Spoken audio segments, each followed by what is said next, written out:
stories that have been making headlines, and we want to start off in the transport sector, where rogue transporters have been wanting to stop the cat and mouse games that they have been doing with the Kenya National Highways Authority, KENHA, over lift axle compliance.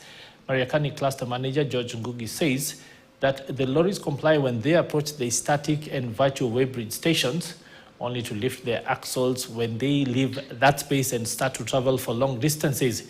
He noted that KENHA has placed measures in place to nab the rogue transporters through undisclosed surveillance.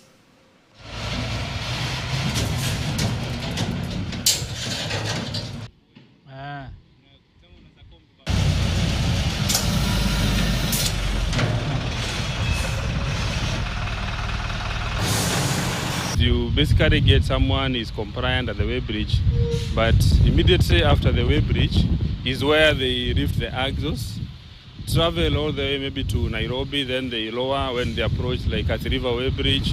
So it's a cat and mouse, but the challenge is now after the weighbridge.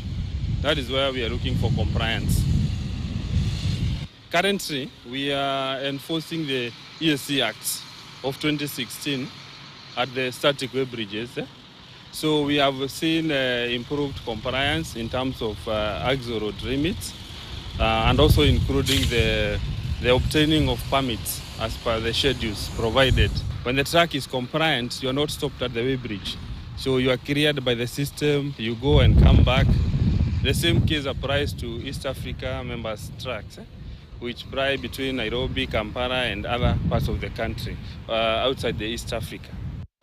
Well, of course, people there will ask, why lift or lower axle? So the truth of the matter is that in Kenya, the law maintains that to comply with the axle weight regulations, that the truck must have several fixed axles against which the weight it is carrying is evenly distributed. So to save tire wear, transporters lift one set of axles, thus distributing the increased weight to different axles, which then surpass their allocated weight, which is illegal in this country for different clusters of trucks. Now, you might have noticed that some truckers are now putting a bottle on the tire. That is to enable them to know whether that wheel is spinning, and if they can see that in their rear view mirror, then they know that that axle is actually touching the ground, because again, sometimes they will lift it and forget to lower it when they approach the weighbridge station, thus getting into trouble. Just some information there for you. Now, moving on, but staying with transport, the transport sector is a significant contributor to carbon emissions, and transitioning to electric vehicles presents a sustainable solution to mitigate environmental degradation and